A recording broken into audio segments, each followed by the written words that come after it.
Boa noite a todos, meu nome é Oscar Valente Cardoso, eu sou professor e coordenador do curso para Proteção de Dados Pessoais no Direito de Família e Sucessões da Escola da Júris, e essa é a nossa quinta e última live de divulgação do curso, com o professor Conrado Paulino da Rosa, em que nós vamos conversar sobre sharing e abandono digital. Estou aguardando só o professor Conrado entrar na sala, eu vou mandar o convite para ele.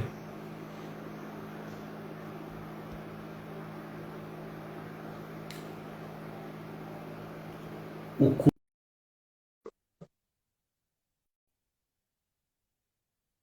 Agora vamos conseguir. As aulas estão. Boa noite, professor Conrado, tudo bem? Olá, tudo bem? Hoje Como é vai que dar vai? certo, né? Hoje a gente vai conseguir. Hoje vai. Eu estava fazendo a rápida apresentação do curso, começou essa semana, são apenas 6 aulas, são temas específicos e relacionados ao direito de família e sucessões. As aulas segunda e quarta, das 10 ao meio-dia, do dia 8 de março até o dia 24. Para quem não conseguir assistir as aulas ao vivo, elas ficam gravadas por mais 30 dias após o final do curso, então até o dia 30 de abril, acho que é um prazo suficiente para assistir às 12 horas e para rever, eu tenho feito em alguns cursos aí, inclusive revendo as aulas, né, pela qualidade. E hoje nós vamos ter a conversa com o professor Conrado sobre sharing e abandono digital. O professor Conrado é pós-doutor em Direito, presidente da Comissão de Direito de Família da OAB do Rio Grande do Sul, integra a diretoria executiva do IBDFAN, ele é não só autor de várias, é advogado, não só autor de várias obras jurídicas, professor na matéria, na graduação, na pós-graduação, mas como a Maria está falando aqui, ele é uma grande referência no direito de família, sem dúvida é um dos maiores doutrinadores hoje de direito de família no Brasil, não só com o curso de direito de família contemporâneo, mas ele também já há muito tempo estuda as relações de direito de família e de sucessões com tecnologia, né? Tem um artigo de 2013, se eu não me engano, de uma coletânea do IBDFAN, que é o Vem para a Net, né? Tem o livro do iFamily e também um outro assunto que eles também estudo se dedica a dois assuntos, na verdade, né, são o charity e o abandono digital, e nós vamos falar um pouco sobre eles nessa conversa de meia hora hoje. Então, boa noite, professor Conrado, acho que agora deu certo, vai funcionar, nós conseguimos fazer essa live na semana passada, então já vou começar lhe perguntando, até para quem não conhece, não tem grande familiaridade com o assunto, o que é e o que não é o sharing, porque também tem um pouco de confusão sobre esse assunto. Sem dúvida. Então, primeiro, Oscar, quero te agradecer pela oportunidade, pela própria Escola da Magistratura, que eu tenho a honra já de há alguns anos ministrar as disciplinas de família e sucessões no preparatório regular para a magistratura. E fico feliz quando a escola faz iniciativas como essa de qualificação, que visam não só qualificar a própria magistratura gaúcha, mas também toda a classe profissional, todos os advogados e público em geral, tanto que a escola é uma referência em outras áreas, assim como na própria questão da justiça restaurativa.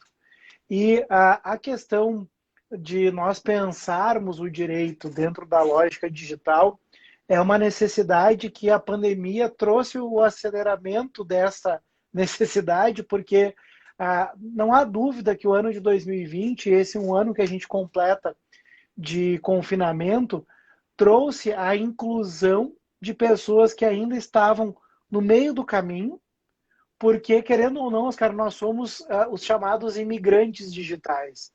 Nós não somos os nativos digitais. A gente não teve a inserção no mundo da internet desde a lógica que os nossos filhos têm. E mais, né? Nós participamos de um modelo de internet quase, como a gente diz na linguagem popular, quando tudo era mato, né? Quando tudo que era difícil ter o acesso, em que a gente tinha que acessar depois da meia-noite, porque para pagar um pulso só na conexão, enfim, entre outros fatores. E agora, o ano de 2020, até daqueles que ainda tinham, não há dúvida de que o e-mail é uma ferramenta que todo mundo precisa ter no mundo digital, mas a pandemia exigiu, até daqueles que tinham maiores resistências, de utilizar ferramentas como o Instagram, de fazer cursos à distância. Então, não há dúvida que o que a pandemia trouxe, claro, não há dúvida das perdas e a gente não tem condições ainda, infelizmente, de mensurar qual é o custo financeiro e pessoal de tudo isso, mas a gente, todo momento de crise, ele representa em ganho. E eu vejo que um dos grandes ganhos da pandemia foi justamente a questão da virtualização das nossas relações, da agilidade que isso pode trazer, porque o próprio Estado do Rio Grande do Sul precisou se reinventar, considerando que nós tínhamos ainda uma virtualização dos processos ainda muito tímida, mas isso traz para as questões parentais, e é o nosso foco aqui da live, discutir a questão da parentalidade e o mundo virtual. E a questão do sharing, como tu bem trouxe, a gente tem um pouco de resistência, muitas vezes, de trazer termos em inglês, mas ainda nós não temos um substituto, né? Porque a palavra share quer dizer compartilhar, e o parenting seria a parentalidade, então seria uma parentalidade compartilhada, e que num primeiro momento até soa assim, mas qual é o problema? Né? Porque, afinal de contas, todo mundo acha bonitinho, né? Não há quem nas suas redes talvez não siga até mesmo perfis, e que é muito legal você acompanhar ali a rotina de alguma criança, que é fofo. Eu vejo que não há quem não se derreta ali com alguns vídeos, mas agora a gente precisa pensar não com um olhar adulto-centrista. E esse é o grande desafio para toda essa geração de imigrantes digitais, que também é imigrante na questão do respeito à dignidade da criança e do adolescente. Porque não há dúvida que a grande massa de profissionais de carreira pública ou de carreira privada se formou dentro da graduação em direito numa lógica de uma doutrina da situação irregular. E isso faz com que ainda, até mesmo por parte daqueles que diariamente julgam ou militam na questão do direito de família e das sucessões, a necessidade de pensar quem é o ser a ter uma proteção especial. E aí vem a questão do desafio da efetivação da doutrina da proteção integral. Porque, afinal de contas, se nós não tivermos o olhar voltado para os interesses do filho, nós vamos rasgar tudo aquilo que está na Lei 8.069 de 90, que é o Estatuto da Criança e Adolescente. E veja, então é um momento desafiador, porque afinal de contas, se nós ainda precisamos nos acostumar com toda essa lógica de que hoje a criança e adolescente é sujeito de direito, é ainda mais difícil a gente entender esta criança e esse adolescente enquanto titular de autonomia. Porque a gente estava acostumado em modelos parentais hierarquizados. Não há dúvida que cada um de nós aqui que tem filho os cria de uma maneira totalmente diversa com o que foi criado. E esse é o desafio da parentalidade no mundo atual. Nós não temos um modelo a seguir, porque o modelo que nos antecedeu não nos serve mais. E a gente pode usar como exemplo a própria Lei 13.010, que no seu projeto de lei era chamada de Lei da Palmada e que depois acabou sendo denominada como Lei Bernardo, que inseriu no ECA o artigo 18A e 18B e traz uma mudança significativa na parentalidade. Porque nós todos, os caras, fomos criados no modelo de quê? É de pequeno que se torce o pepino, de que tem que bater mesmo. E a gente sabe que nenhuma forma de violência ela pode ser tolerada. Ainda mais se a gente considerar a diferença física, a questão da criança estar em processo de formação emocional. Então, hoje, a gente tem uma condenação não só social, mas jurídica para agressão na criação de filhos. E aí, veja, esse é o desafio. Cada um de nós hoje que tem filhos precisa voltar o olhar para um novo modelo de parentalidade que é totalmente que é totalmente diferente do que nós tínhamos a experiência anterior. Aqui nós temos a Tatiana, mandou uma observação de que numa audiência hoje houve a recusa em ouvir os pais, apenas os advogados, para não gerar polêmica na audiência.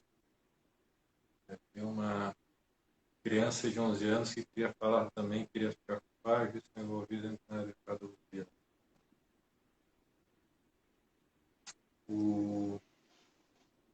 Ponto muito importante hoje, que até se brinca, né, que a criança nasce, a gente não vai só registrar no cartório, mas aí muitos pais já se preocupam em criar a conta de e-mail, a conta na rede social, para não perder aquela possibilidade de criar, de usar o nome ou de alguém ter um nome parecido e perder a conta, né?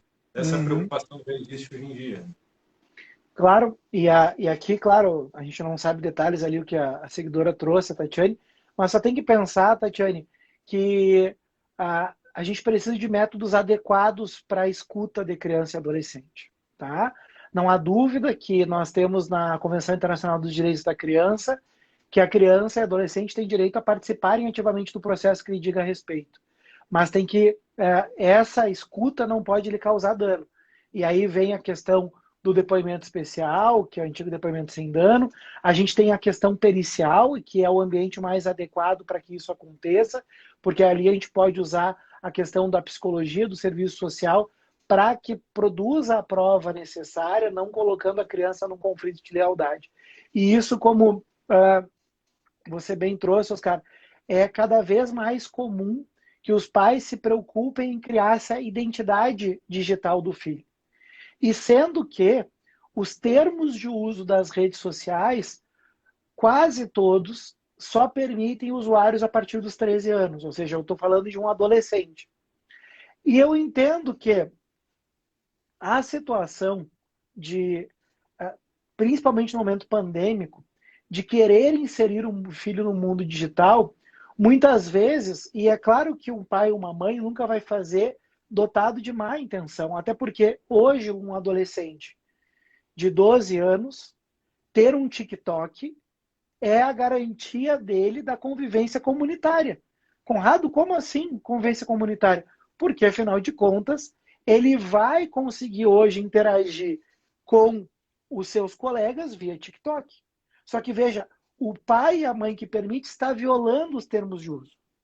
E aí, a minha preocupação, e aí a importância da questão de nós discutirmos o sharing, não é só a situação de ter essa identidade digital do filho nas redes, mas sim, e isso que a gente tem que tomar o cuidado e que pode ser, inclusive, como consequência, ter até mesmo alguma sanção, é o compartilhamento em excesso.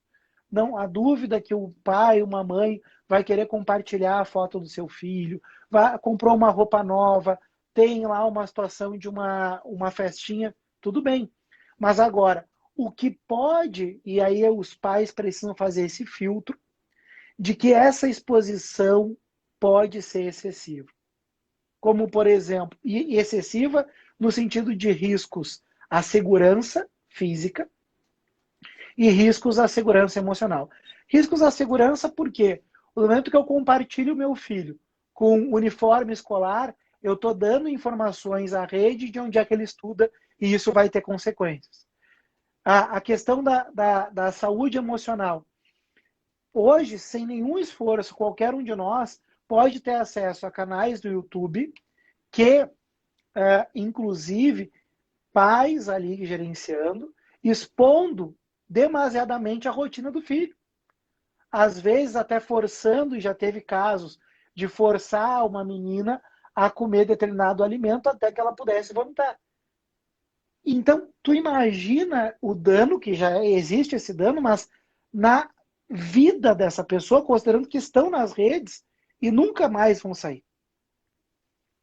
Sem falar que, e aí nos colocando no lugar desse filho, será que algum de nós gostaria de que aquele momento que tu deu chilique quando tu era pequeno, todo mundo deu chilique porque queria alguma coisa no supermercado ou porque fez uma bobagem em casa. Será que tu gostaria hoje, tu como magistrada, tu como advogada, tu como professora, de que os teus alunos ou o jurisdicionado tivesse acesso a essa informação, ou as tuas fotos mostrando, às vezes, questões de partes íntimas da criança. E aí é o cuidado que a gente precisa ter, né, Oscar? Esse é um grande risco, né? Quando a gente era criança ou adolescente, ficava com vergonha de ver a mãe mostrando aquelas fotos de recém-nascido tomando banho, né? Hoje isso circula para o mundo inteiro e quando uma foto cai na rede, vai para a rede social ou para a internet, não se tem mais controle de quem vai baixar essa foto e o que vai fazer com ela. Acho que o mesmo vale para aplicativo de mensagens, né? Eu ia fazer uma brincadeira na live da semana passada, que você também compartilhasse essa história nos stories do teu Instagram. Não sei se foi, acho que é quarta-feira passada, né? Saiu de manhã, eu já recebi no WhatsApp a notícia dos roubos em Passo Fundo, que tinha sido preso um padre que estaria praticando roubos em Passo Fundo. E aí, à tarde, eu entrei a pesquisar na internet, mas aí já tinha várias notícias com o nome dele. Mas a primeira que eu vi de manhã, o que dizia? As iniciais, a idade, 28 anos, que era padre em Itapejara e que estava praticando roubos, melhor dizendo, em Passo Fundo com um carro da diocese, dizia que era o carro, acho que a notícia dava a placa do carro. Ou seja, nesse caso não se aplica LGPD, porque é questão criminal e é atividade jornalística. Só que trazendo isso para a divulgação de uma foto em uma rede social ou compartilhamento do WhatsApp de uma criança, a foto não vai ter o nome da criança, mas hoje em dia é tudo rastreável. Com 3 ou 4 dados é muito fácil se chegar a quem é a pessoa, onde ela estava, muitas vezes até por localização. Então a gente precisa também ter muito cuidado com isso, que ainda que a gente não coloque nome, não identifique, é muito fácil com alguns dados identificar qualquer pessoa hoje em dia. Não, e também a gente tem que parar para pensar em que medida, né? E aí, usando a situação da própria notícia desse crime praticado pelo padre. As gerações que nos antecederam, o ato infracional ele era noticiado nos jornais. E daí tu tinha depois a identificação da pessoa. E veja, hoje ninguém mais permite esse tipo de situação. E nós já tivemos uma conscientização. A mesma conscientização a gente precisa ter pela utilização das redes. Porque, repito, um pai e uma mãe não faz por mal, mas não tem consciência, por nós sermos esses imigrantes digitais ainda, do quão prejudicial isso pode ser na história de um filho. Tem um caso bem interessante que foi julgado pelo TJ de São Paulo no ano passado, que foi pela Sexta Câmara de Direito Privado, de uma mãe que tem um filho no espectro autista, que usou suas redes sociais para dividir a questão da situação do filho. O pai entrou judicialmente, pretendia de que a mãe fosse proibida de fazer esse tipo de menção e até pediu para que o Facebook também foi réu nessa demanda, para que ele pudesse excluir a publicação. E a verdade ali, e foi a compreensão da Sexta Câmara de Direito Privado do TJ São Paulo, não houve a prática do sharing, porque o que aconteceu foi, em verdade, uma mãe que estava usando o seu perfil como modo de compartilhar as dificuldades, e que não são poucas, de ter um filho no espectro autista. E que isso não seria a exposição do filho. Então, Conrado, qual seria o limite? Né? Eu vejo que, na verdade, a prática do sharing, que seria algo realmente passível de alguma sanção, é a exposição em demasia. A gente pode usar uma expressão, o sharing seria uma forma de bullying parental, né? Porque imagina só aquele pai ou aquela mãe que usa das suas redes para até fazer brincadeiras em relação ao filho. Isso é algo realmente que a gente precisa parar para pensar. Eu comentar também sobre escola, né? As escolas até precisam ter cuidado não só de ter uma exposição pública, às vezes de fotos, eu acho que isso tem sido observado, mas tem muitas escolas com um sistema que os pais podem acompanhar, ver o filho, a filha no pátio do colégio, alguma coisa assim.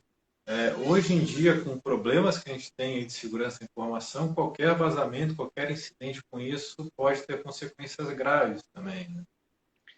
E agora a gente precisa ter os cuidados até mesmo com o tratamento de dados, e a LGPD vem trazendo também toda essa preocupação, ainda que um pouco tardia, mas a gente precisa pensar que o bem mais valioso que nós temos hoje, enquanto nós tivemos a situação de algumas guerras que já aconteceram por causa de petróleo, as futuras guerras vêm da questão dos dados, né? Ou seja, hoje é o bem mais valioso que existe. No celular de cada um de nós tem mais informação do que em toda a tua casa, né? Então, por isso aí, esse olhar preocupado que a gente precisa ter.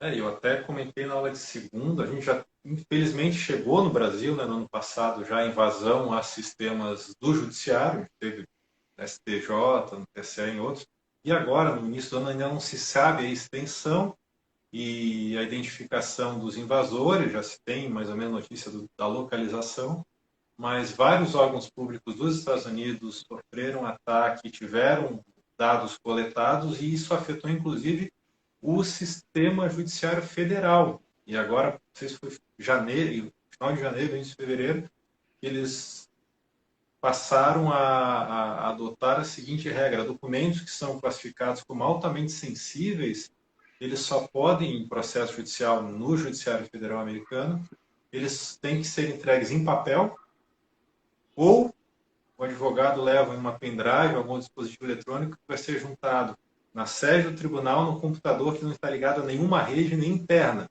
Eu espero que a gente não precise chegar a esse tipo de extremo aqui no Brasil, mas infelizmente é um risco que estamos correndo, inclusive em processos judiciais, né?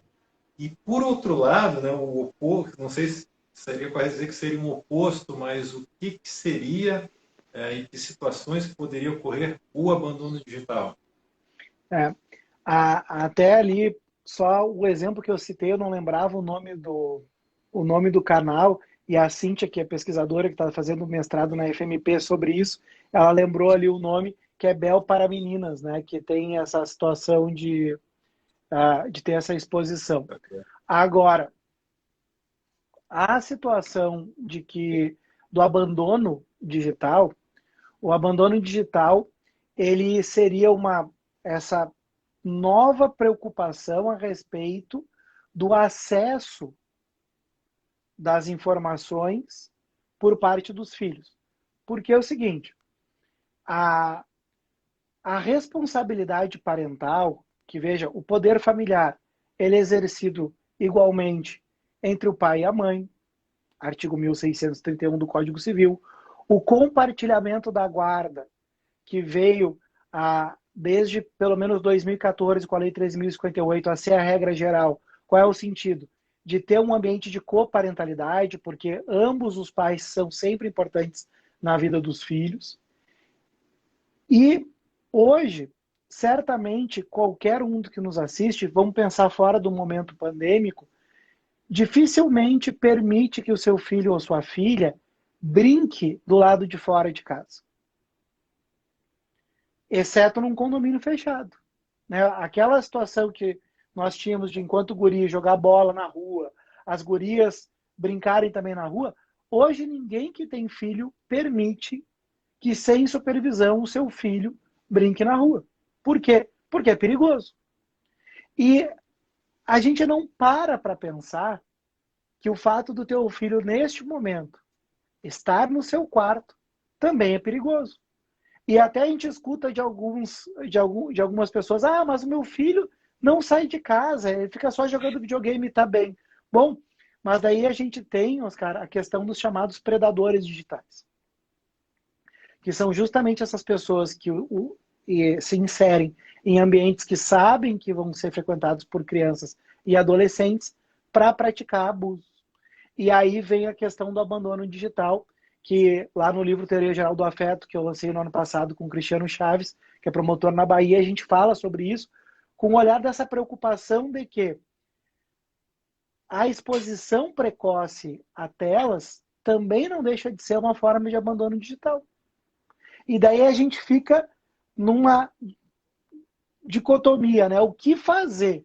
Porque, afinal de contas, todo mundo que tem filho ele vai ter um tablet, porque o tablet hoje é uma chupeta digital, né? Que aqui no Rio Grande do Sul a gente chama de bico, né? Por quê? Tu vai usar o tablet para conseguir, às vezes, trabalhar, para conseguir ajeitar o almoço, porque agora está todo mundo em confinamento de novo. Então, assim, todo mundo vai ter um tablet para o seu filho. Agora, a exposição por muito tempo ao tablet, a gente não sabe quais são os riscos. A gente não tem ainda mecanismos para quantificar as consequências de tudo isso. E aí eu trago sempre por analogia a questão do cigarro. Porque as gerações que nos antecederam fumavam e fumavam muito. E fumavam até porque fumar dava status. As pessoas não tinham noção dos riscos do tabaco. Hoje, tu pode ver que o fumante ele é um excluído socialmente. Ele não tem mais espaço para fumar no meio das pessoas. E aí vem a situação da gente pensar que o celular e as telas são o cigarro da nossa geração. Que a gente ainda não parou para pensar nos riscos disso. E agora, isso tem riscos para nossa rotina enquanto adulto, porque se você, né, eu estava lendo um livro do Harari e ele dizendo, né, que o que as redes elas vão comprar é a tua atenção. E vão criar mecanismos para comprar a tua atenção. Ou seja, pode ser que tu tenha uma baixa produtividade no teu trabalho porque tu fica muito tempo conectado. Agora tu imagina uma criança, um adolescente sem supervisão. Imagina a questão de uma exposição por 3 turnos em telas. Qual é o preço a ser pago? A gente não sabe. E aí a gente tem que pensar. Isso pode ser cobrado mais tarde. Porque, afinal de contas, se nós, enquanto pais, a gente está deixando de exercer o cuidado, nós estamos abandonando. E daí vem a questão da preocupação com o abandono digital e também a questão da necessidade de supervisão, porque o nosso filho pode ser um agente promotor de danos. O seu filho pode, nesse momento, estar usando o grupo de WhatsApp da escola para a prática de bullying. Ou seja, ele é um agente promotor de danos. E aí vem a questão da supervisão. Conrado, tu está querendo dizer que talvez a questão da liberdade do adolescente seja mitigada? Me parece que sim. Porque, afinal de contas, a gente não pode esquecer que o próprio Código Civil traz que os danos causados pelos filhos enquanto criança e adolescente, quem responde são os pais. E aí vem a questão do abandono digital, e é isso que a gente vai estar falando na nossa participação aí no curso, que as pessoas ainda podem participar na Escola da Júris, né, Oscar? Isso, eu perdi agora quem falou aqui que está assistindo a live com a filha, mas isso não é abandono digital, é investimento no futuro dela, porque os meus filhos também estão assistindo a live. E é interessante essa questão do tablet também, de celular, de filhos usarem. Hoje de manhã até foi discutido um caso na aula de responsabilidade civil do professor Marcos, tem relação com a tua matéria, tem relação com prova, isso certamente aconteceu em muitos casos aqui no país, de um pai que comprou um tablet e deu para a filha porque queria se comunicar com ela e a mãe estava dificultando esse contato, o casal tinha se divorciado, só que era dispositivo iOS, então era a conta dele, ele cadastrou a conta dele para conseguir usar o tablet, e a mãe da menina abriu o tablet começou a ver e acessar conversas dele, fotos e conversas que ele tinha com a atual namorada, inclusive com o advogado dele no processo de divórcio. E até que ponto também isso é possível, né? Daí é justamente que essas imperícias, elas decorrem da falta de experiência, né? E aí a gente precisa pensar da seguinte forma: se nós adultos estamos sujeitos a equívocos no mundo digital, o que a gente deixa para uma criança e para um adolescente? Que ele vai trocar, e aí indo para a questão do adolescente, vai trocar muitas vezes mensagens ou fotos com conteúdos que ele jamais imaginaria que seriam divulgados. E veja o dano que pode ser causado. E aí a importância da supervisão. E aí é o desafio da parentalidade contemporânea, né? Qualquer um de nós que tenha filhos tem esse desafio nas mãos de exercer uma parentalidade numa sociedade complexa e cada vez mais digital, né? E alguém falou aqui como estamos fumando, né? Porque o tablet e o celular são cigarros do século XXI. E geralmente aqui em casa as crianças não têm tablet, só que nossa filha mais velha, ela tem um celular de brinquedo ou uma calculadora, agora ela está pegando uma calculadora e brinca dizendo que vai mandar áudio. Né? Então, ainda que não use, as crianças estão nos vendo fazer isso todos os dias e nos imitam. Claro, a criança ela é o espelho do que ela vê em casa, né? E aí a minha preocupação, se nós somos tão dependentes hoje da conectividade e não desgrudamos da questão das telas, que tipo de exemplo a gente está dando para os filhos? O filho aprende a partir do exemplo, não a partir do discurso, né? Bom, professor, estouramos o nosso tempo, por mim, a gente podia, eu acho que a quem está assistindo, a gente podia ficar mais uma meia hora conversando, mas eu sei que também tem outros compromissos. O curso começou, a gente já teve uma aula introdutória sobre LGPD, as relações com família e sucessões. Hoje foi responsabilidade civil. Na semana que vem nós teremos aulas sobre provas digitais com Walter Capanema, o legado, o acervo digital com a professora Eliane Busnella. E na última semana, a sharing de abandono digital com o professor Conrado e tratamento de dados das partes e outros sujeitos no processo judicial com a professora Franciele. A live vai ficar salva.